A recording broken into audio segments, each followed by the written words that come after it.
Hello again to another Agakala React, and today we'll be watching how money worked in the Bridgerton era from bopping, and I'm kind of curious about it because I grew up in late 1900s and grew up in reached adulthood in 2000s.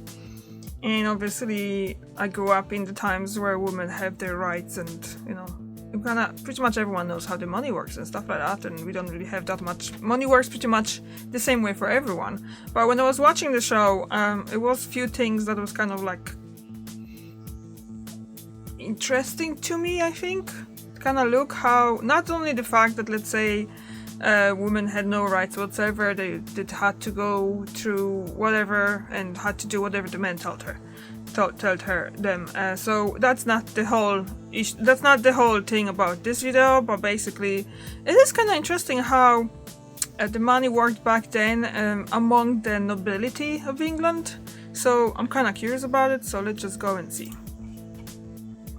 The Bridgertons do seem to have a lot of money at their disposal, but rarely have we seen them work. As we all know, Bridgerton plays out in the Regency era, but how did they actually make their money? How rich is Penelope from being Lady Whistledown? And what is the whole point of a dowry when they get married? Let's discuss it. In Bridgerton, their ways of life require a lot of money with all the lavish balls and intricate gowns. And as we all know, how much money one has often affects who you can marry. However, the Bridgertons weren't just looking to marry right, but also to get a love match. But then, as Portia Featherington so beautifully stated, do you know what is romantic? Security. Securing a good marriage as a young lady was very important in the Regency era, which is why more attention was paid to the family Daphne was marrying into than that of Colin and Anthony. Interestingly, many of Jane Austen's works were set in the 1800s, which helps to give even more knowledge of how the wealthy people of the ton got their money. So at the time, people could live comfortably on £30 a year, which means many normal people, most especially the servants in the households, earned around that amount. But that's not to say labor wasn't very cheap then. The majority of the people in the society were average, and only about 25,000 people belonged to the upper class. In the series, wealthy families like the Bridgertons have much more money than just £500 to £1,000 a year. They didn't get rich by working regular jobs. Instead, they made their money through owning lots of properties. While some, like Lady Whistledown, found fortune in other ways, such as writing gossip columns, we'll soon reveal exactly how much money she made from her writing.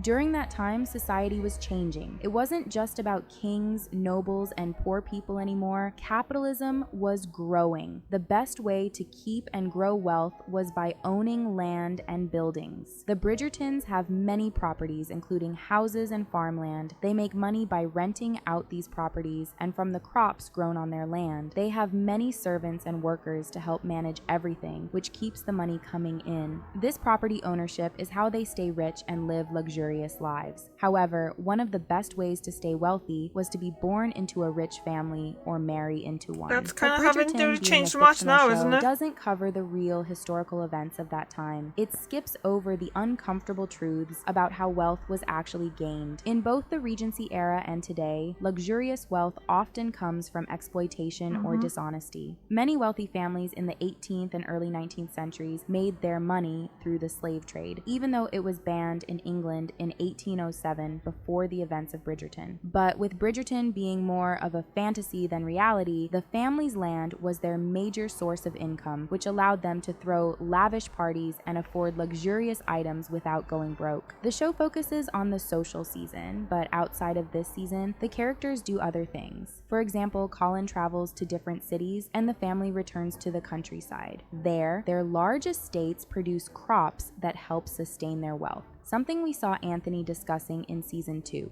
To make about $10,000 a year from these crops, they invest up to $200,000, which also covers paying the farmers. Despite this income, they still rely heavily on inherited money and dowries from marriages to maintain their wealth. However, the Bridgertons had the pleasure of being born into wealth, but Daphne, being a daughter, is only entitled to a dowry, which she will take with her to her husband's house, while the male heir owns the estate. These dowries, which are being given to the groom, could be money, goods, landed properties, or ordinary lands. Although it looks like the groom is being favored with this payment, it's usually a safety check for the bride to at least have something to start her new family with in case she's not marrying a noble or wealthy man. Also, in case of a divorce or the husband becomes dangerous to live with, the woman will have her dowry to live on. Then, the higher a lady's dowry is, the higher her suitability for marriage, as it's enticing to grooms, which is why young ladies with huge dowries get a wide range of suitors who are trying to remain rich with the dowry. However, dowry is always paid no matter how little, even if the groom doesn't have a need for it, like the Duke of Hastings or Anthony. It was a tradition that shows the bride's family had settled her with her inheritance. Before a dowry can be paid, a marriage settlement or contract is sometimes very That's shown in the show as These well. days, these contracts are more known as... There was stuff about that when I think that was the first season, or was it the second season, when the Featheringtons were the Lord Featherington was still alive, and he was supposed to pay dowry to one of the daughters' future husband, and so far that they would keep talking about it. I don't remember the details now. As prenuptial agreements. So it basically entails how the dowry would be distributed to protect the bride, from drawing up plans on the wife's pocket money, which she would be getting from the groom, how much she has to be left with in case the husband passes away, and what would be left for the children to inherit. And the importance of a dowry is that it should never be exhausted, as it's the lifetime monetary cover for the woman. So that's another reason why a lady from a reputable family has to marry properly, because if she got exposed or ruined before marriage or resorted to elopement, then she will have little to nothing to hold on to like a dowry. Men also marry for money, which is why the dowry is important. And what's even crazier about this is that young women at the time had no other purpose but to be brought up to marry right, as Portia said to Penelope in season 3. To cater entirely to your husband. His dreams, his wishes. At least in the beginning. And that's why the case of Cressida Cowper is sad, because she's broke and now seen as unmarriageable. Suppose any lady in her situation doesn't get rescued financially or by a good marriage. She will have to survive on professions like being a governess, ladies' companions, or chaperones like Penn had in Bridgerton 3, or become nannies. So that's another reason why the Bridgerton household is special, because Anthony takes care of all his siblings, as they have no worries about money with their robust and timely pocket money. Eloise proved this whenever she was bribing the carriage rider on her way to visit the slum where Theo lived. Also, except for dowries, it's unheard of for a lady to have her own money if she's unmarried like Penelope, or marries poorly like her sisters Prudence and Philippa. Since Prudence and Philippa didn't marry rich, they had to go to their mother to help with funds for their lavish Dankworth Finch ball. And they later got helped by Penelope, which the mother was proud to see, as it was an uncommon feat at the time. But even when Penelope was so rich and had made a ton of money before her exposure, she couldn't proudly spend it without raising suspicions, as her status has to reflect her family's condition. At the beginning of season 3, she changes her wardrobe not with her own money, but with the pocket money that her mother had given her from the fraudulent money she managed to get. As soon as she could no longer keep her identity private and was being blackmailed by Cressida, mentioning the amount she had earned was a big surprise, because it was a ton of money that could set a young lady up forever without ever needing marriage.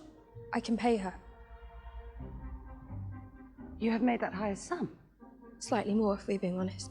At that point, Colin had to step up, because he obviously panicked to know that Penn didn't need him, as he wasn't personally rich except for his family's money. As he mentioned, he would lie to Benedict to sign him the money to pay Cressida. Even the Queen didn't believe Cressida was Lady Whistledown, mainly because she was interested in the reward money, and also because the real Lady Whistledown wouldn't stoop so low for money, as she would have made a lot from her published columns. Also, it's the same reason why Cressida wanted the money, because if she got it, then she wouldn't be under pressure to marry, as she would be able to afford a sustainable lifestyle based on £10,000 only, with staff tending to her needs. So when Cressida says she wants 10,000 pounds for not revealing that Penelope is Lady Whistledown, Penelope had to reveal to Colin and Eloise that she could afford to pay her that herself, and the looks on their faces says everything. Based of this, we know that Penelope was worth at least 10,000 pounds in 1815 in season 3, which would be worth 1,115,855 I knew there would be much more, but 3,300 pounds in today's currency, a real sugar mama, and she was bound to make a whole lot more in the future. The title of a person in the Regency era was also a sign of wealth, which means the Duke of Hastings had more money than the Bridgertons, as his title was first in the British peerage. A Viscount is below an Earl, but ranks above a Baron. Interestingly, the Prince Friedrich of Prussia from season 1 has more wealth than even King and Queen Charlotte, so if Daphne weren't marrying for love, that prince would have been a perfect choice. Both Colin and Penelope are untitled, but they don't have to worry about money because their son is the Featherington heir, and Penelope has her own money from her work. At the same time, Colin is simply blessed to have a family that enriches him with stipends. For the Mondricks, their story is similar to that of Colin and Pen because they are both untitled, but lucky enough to have their son become the Baron of Kent, and since they've joined the upper class, he had to sell his club because it's unheard of for Regency-era nobles to be working. Instead of calling it work, they manage and generate wealth, which is what Will Mondrick is meant to be doing to hold his house together till his son comes of age. Also, having staff that tends to their needs as a Regency upper class was very important because household activities require a lot of energy, and they are just too busy to focus on those tasks when the most important one is learning more about finances and increasing yield. That's the end of the video? Oh yeah, okay, that was quick and really informative. Because yeah, it's like basically kind of like in the show, there's like, oh, they just keep spending money on that, he got a horse just for that, and then going here, going there, but they didn't really explain it how they're earning those money. So obviously that was pretty good to see. And but yeah, it's, if you think about it, if you're born into wealth, you kind of stay with that wealth. And that haven't really changed since then, isn't it? Because if you're born into wealth nowadays, you pretty much have your life set. Because obviously your parents or your wealth, you'll be able to kind of pay for education that will, even if you need to work, that education will let you work in the way that you'll be basically keeping up, isn't it? It's kind of weird that that haven't really changed in hundreds of years. Okay, did you watch Bridgerton? Did you like it? Because honestly, I haven't watched it when it came out because I wasn't really interested, but then I watched some shorts on, I think Facebook or something like that, and I was like, that kind of looks interesting. So yeah, start watching it. I kind of love it. So, thank you very much for watching, and I see you tomorrow. Bye!